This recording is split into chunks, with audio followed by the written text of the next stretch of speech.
Assalamualaikum teman-teman, seperti biasa sebelum mulai Mimin mendoakan semoga teman-teman semua selalu dalam keadaan sehat walafiat. Oke, kali ini kita akan melanjutkan Martial Master versi novel bagian 2082. Bagi yang baru bergabung, selamat bergabung, dan bagi yang belum subscribe, subscribe dululah agar Mimin tambah semangat lagi nih bikin videonya. Oke, kalau sudah kita langsung masuk ke isi ceritanya. Pria itu menarik seperti itu muncul di kota Nanyuan. Bukankah kamu bilang anak laki-laki itu sedang menuju ke inti kota? Master Papilion ini sangat tertarik. Saya ingin melihat apa yang akan dilakukan oleh orang ini, kata wanita sang pemimpin Papilion abadi itu. Dia maju selangkah dan tiba-tiba menghilang. Scene berpindah ke Asosiasi Tengkorak dan Tulang. Terlihat Presiden Juwo. Dia masih menunggu hasilnya. Dia harusnya sudah kembali, tapi saya tidak tahu apa hasilnya, kata Presiden Juwo. Dia nampak matanya menjadi dingin. Begitu Yingyi mengetahui kekuatan Qinchen, maka dirinya bisa menemukan cara untuk membunuh Qinchen itu di kota Nanyuan. Dia ingin seluruh kota Nanyuan mengetahui konsekuensi karena menyinggung perasaannya. Namun apa yang Presiden Juwo tidak tahu bahwa pada saat ini dua sosok sudah muncul di luar Asosiasi Tengkorak dan Tulang miliknya. Menara Tianwei di aula sederhana, bayangan hitam langsung muncul dengan hormat. Di depan pemuda itu dengan dua pedang yang tergantung di kakinya, pemuda itu membuka matanya. Apakah ada berita? Lalu apa kekuatan Qinchen itu? Mendengar pertanyaan itu, bayangan hitam nampak jelek dan suaranya muram. Apakah ini berita buruk? Pemuda itu mengangkat kepalanya dan menatap bayangan hitam dengan heran. Jangan bilang Yingyi melakukan kesalahan, kata pemuda itu. Tuan muda, sebelum Yingyi memasuki gua, pihak lain, dia telah melapor kepadaku, namun kemudian menghilang kontak sebentar. Sebelum kemudian saya mendengar berita tentang dia. Bawahan mengira Yingyi akan bisa kembali dengan selamat meskipun dia meleset, tapi akibatnya suara bayangan hitam itu dipenuhi rasa tidak percaya dan marah. Tidak hanya Yingyi meleset, dia bahkan membuat hati kaisarnya terkoyak. Dan sekarang Qinchen juga saroja membawa Yingyi menuju menara Tianwei-ku. Oh, jadi maksudmu Yingyi tidak hanya meleset, tetapi dia juga ditangkap oleh lawan? Kata pemuda itu. Dia sedikit mengernyit dan berkata sambil tersenyum. Menarik. Bayangan hitam alias Heiying itu memandang pemuda itu dengan tidak percaya. Yingyi, dia adalah pembunuh utama gedung Tianwei-ku, namun sekarang dia gagal dalam misinya. Akan tetapi pemilik gedung masih bisa tertawa? Kekuatan anak laki-laki ini memang di luar dugaanku. Mata pemuda itu tenang dan dia berkata sambil berpikir. Yingyi telah mempraktikkan hukum 10.000 bayangan, dan jika lawan dapat menangkapnya, maka anak laki-laki Qinchen ini pasti telah mencapai tingkat pemahaman ruang angkasa yang telah mencapai puncak. Mengatakan ini, bibir pemuda itu membentuk senyuman dan matanya bersinar terang. Tuan rumah, ini menjadi semakin menarik. Rekrut Qinchen itu. Pemuda itu pun memerintahkan bayangan hitam untuk merekrutnya. Mendengar itu, bayangan hitam pun cukup terkejut. Tuan muda, Anda masih ingin merekrutnya? Pemuda itu pun tersenyum sedikit. Dia berkata, jangan melihat seperti ini. Itu hanyalah Yingyi. Kekuatan yang memang tidak lemah. Dan dia adalah pembunuh yang bagus. Namun, aku tidak pernah merekomendasikan dia ke markas. Itu karena aku merasa bahwa Yingyi, orang seperti dia banyak di seluruh dunia. Di antara para jenius di laut semesta. Dan masih ada beberapa kekurangan. Aku dikirim ke Laut Semesta Selatan untuk merekrut bakat-bakat untuk markas besar. Tugas terpentingku itu adalah untuk Tianwei Tian agar merekrut talenta terbaik.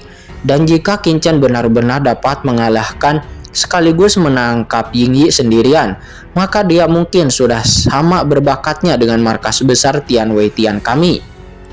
Ketika dia mengatakan ini, mata pemuda itu menunjukkan sedikit kegembiraan. Dia memiliki level yang sangat tinggi dan memiliki bakat yang melampaui. Ini adalah hukum 10.000 bayangan. Ataukah dia memiliki gerakan pembunuh yang sangat kuat? Maka bakat seperti itu adalah sesuatu yang pasti aku cari di Menara Tianwei. Mengatakan ini, mata pemuda itu membara seperti terik matahari. Bayangan hitam lalu berkata dengan tidak percaya, "Yah, baik Tuan, akankah Qin Chen setuju untuk bergabung dengan Menara Tianwei kita? Karena bagaimanapun Menara Tianwei kita telah menyerangnya sebelumnya," kata bayangan hitam. Apakah penting dia setuju atau tidak?" kata pemuda itu. Dia tersenyum dan menggelengkan kepalanya. "Bayangan hitam, penglihatanmu masih terlalu rendah dan tata letakmu terlalu kecil. Ingat, kita adalah Menara Tianwei. Tidak ada yang tidak bisa aku, Menara Tianwei, dapatkan. Aku adalah pemilik gedung ini. Aku ingin melihatnya, melihat apakah yang sedang direncanakan oleh anak ini. Apakah dia akan datang ke Menara Tianwei kita untuk mempertanyakan kejahatan Yingyi, atau apakah dia datang untuk memohon pengampunan?" kata pemuda itu. Dia tersenyum dengan penuh percaya diri. "Yah, baik," kata bayangan hitam itu. Dia memberi hormat dan lalu menghilang. Master Tuan Muda itu begitu tenang, maka dia pun merasa lega. Karena bagaimanapun, identitas dan kekuatan Tuan Muda itu berada di luar kemampuannya untuk menebak. Tepat ketika semua orang menebak bahwa Qin Chen akan pergi ke Menara Tianwei, pada saat ini scene berpindah di luar Asosiasi Tengkorak dan Tulang. Qin Chen dan Saroye telah tiba di sini bersama Yingyi. "Tuan, bukankah kita akan pergi ke Menara Tianwei untuk meminta penjelasan mengapa kita datang ke Asosiasi Tengkorak dan Tulang?" kata Saroye. Dia melihat markas besar Asosiasi Tengkorak dan Tulang yang sangat megah dan luas di depannya dengan sedikit bingung. Apa yang perlu terburu-buru?" Qin Chen melirik ke arah Saroye. "Tentu saja kita akan pergi ke gedung Tianwei. Akan tetapi Asosiasi Tengkorak dan Tulang juga akan datang. Kalau begitu, katakan padaku, tidak ada permusuhan antara aku dan Tianwei Lu. Sebagai organisasi pembunuh, mengapa Tianwei Lu tiba-tiba mengirim orang untuk membunuhku?" Mendengar itu, mata Saroye membelalak. "Maksudmu, Menara Tianwei lah yang mengambil tindakan terhadap kita?" "Itu, setelah menerima misi dari Asosiasi Tengkorak dan Tulang kita lalu mengirim pembunuh." "Akan tetapi Tuan, Yingyi tidak mengatakan apa-apa sebelumnya," kata Saroye. Dia menggaruk kepalanya. "Bagaimana jika bukan itu masalahnya?" Apakah itu penting? Karena sejauh ini satu-satunya orang di kota Nanyuan yang memiliki dendam terhadap kita hanyalah Asosiasi Tengkorak dan Tulang. Lalu jika aku bilang dia dalangnya, maka dia pasti dalangnya. Adapun apakah dia penting atau tidak, itu tidak masalah," kata Qin Chen. Matanya dingin. "Selain itu, saya sedang berkultivasi dan saya sebelumnya kekurangan kristal kaisar. Asosiasi Tengkorak dan Tulang ini pasti akan membawa nasib buruk bagi saya, bahwa Asosiasi Tengkorak dan Tulang ini akan membalas kebaikan. Saya hanya bisa bertindak atas nama surga dan menghancurkan Asosiasi Tengkorak dan Tulang sepenuhnya. Sayangnya saya benar-benar tidak tahan. Tapi demi semua makhluk hidup di kota Nanyuan, aku akan menjadi penjahat saja," kata Qin Chen. Dia tampak menyedihkan dan patah hati. "Oh, sialan." Keenam kelopak mata Saroye berkedut liar. Apa gunanya meyakinkan orang dengan kebajikan? Dia yakin bahwa Tuan telah membiarkan Presiden Zhuo dari Asosiasi Tengkorak dan Tulang, juga Kaisar Piton pergi sebelumnya. "Ketika aku tiba, aku sudah memikirkan apa yang harus dilakukan hari ini. Jika kita mengambil tindakan di gerbang kota selatan pagi itu, maka kita tidak akan bisa datang langsung untuk menyapu bersih Asosiasi Tengkorak dan Tulang. Tapi sekarang dengan menggunakan alasan, tidak ada yang bisa mengatakan bahwa Tuan itu tidak baik untuk sesaat." Keringat dingin muncul di punggung Saroye. Dia sangat patuh pada aturan dan juga bodoh, tapi ini pertama kalinya Saroye melihat orang yang begitu bijaksana. Dia tidak akan menyinggung siapapun di masa depan. Qin Chen kemudian melihat markas besar Asosiasi Tengkorak dan Tulang di depannya yang diselimuti oleh sebuah formasi besar. Dan tiba-tiba Qin Chen melangkah keluar. Pada saat yang sama, raungan keras tiba-tiba terdengar dari markas besar Asosiasi Tengkorak dan Tulang. Itu bergema tanpa henti di sekitar area perkumpulan Asosiasi Tengkorak dan Tulang. "Hantu tua Tengkorak Zhuo, Asosiasi Tengkorak dan Tulangmu, Kaisar Piton dan Kaisar Lipan menyerangku di gerbang kota selatan sebelumnya. Kupikir itu adalah pelanggaran pertamamu. dan aku membiarkan asosiasi tengkorak dan tulangmu untuk pergi. Namun aku tidak menyangka bahwa Anda, asosiasi tengkorak dan tulang, menjadi liar seperti ini, sehingga Anda begitu tercela, dan Anda benar-benar berkolusi dengan menara Tianwei dan mengirim orang untuk membunuh saya. Dan saya akan menghancurkan asosiasi tengkorak dan tulang Anda hari ini, untuk memberitahu Anda bahwa saya bukan orang yang mudah ditindas. Hantu tua tengkorak Juwo, keluar dari sini, kata Qin Chen. Sebuah suara deru kemarahan yang mencengangkan dari Qin Chen melonjak ke seluruh dunia, langsung membuat khawatir banyak orang dan juga para kekuatan kuat di tempat yang tak terhitung jumlahnya yang berada di dekat asosiasi tengkorak dan tulang. Mereka saat ini semuanya tiba-tiba saling memandang. Di malam yang gelap ini, apa yang terjadi? Seseorang dengan arogan mendobrak markas besar asosiasi tengkorak dan tulang.